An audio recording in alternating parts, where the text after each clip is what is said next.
এটা কি রাস্তা? এটা এভাবে রাখছেন কেন? পাবলিক ইজমেন্ট সুকাধিকার আইন 1882 সালের একটা আইন। এই আইনে আছে 20 বছর ধরে কেউ যদি চলাচল করে সেই রাস্তাটা চলাচলের রাস্তা হিসেবে গণ্য হবে এবং আজীবন চলাচল রাস্তা হিসেবে থাকবে। লালমনিরহাটের হাতীবান্ধা উপজেলার শিঙিমারি ইউনিয়নের ৮ নং ওয়ার্ডে ৮টি হিন্দু পরিবারের চলাচলের রাস্তা বন্ধ করে দেওয়ার খবরটি এলনুচ অনলাইন সহ বিভিন্ন গণমাধ্যমে উঠে আসে। বিষয়টি লালমনিরহাট জেলা প্রশাসক ও পুলিশ সুপারের দৃষ্টিতে আসে।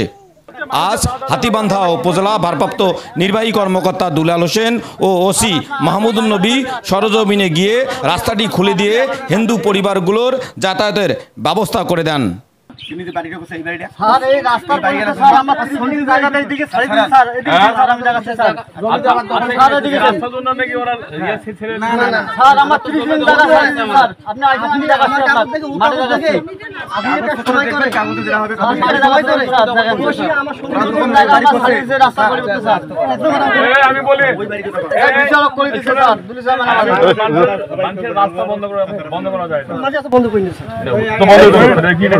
আমি বলি বলেন, মানুষের যখন হচ্ছে 20 বছর একটা রাস্তা, আমাদের একটা আইন আছে, হ্যাঁ, পাবলিক ইজমেন্ট সুকাধিকার আইন 1882 সালের একটা আইন।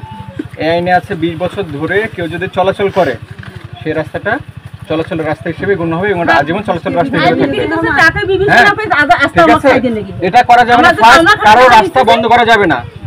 আপনি শোনেন, আমি আইনের কথা বলতেছি, আইন ব্যত্যয় করলে আইনানুগ ব্যবস্থা হবে, সেটা যেই পক্ষই ঠিক আছে। আমি না কোনো পক্ষ দেখার জন্য আসি নাই, আমি হচ্ছে মানুষের রাস্তা কোনোভাবে বন্ধ করা যাবে না, ঠিক আছে। আপনি এটা কি রাস্তা? এটা এভাবে রাখছেন কেন?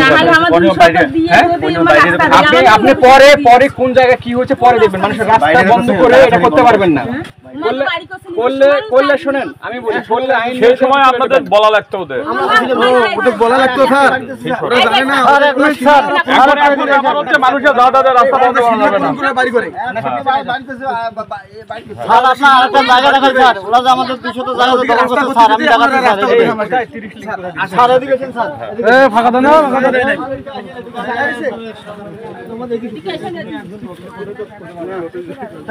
সময় নিয়ে বসুক, বিপারি কাগজে কথা কইবি জমি যান যান কাটি দিই ভিডিও নাকি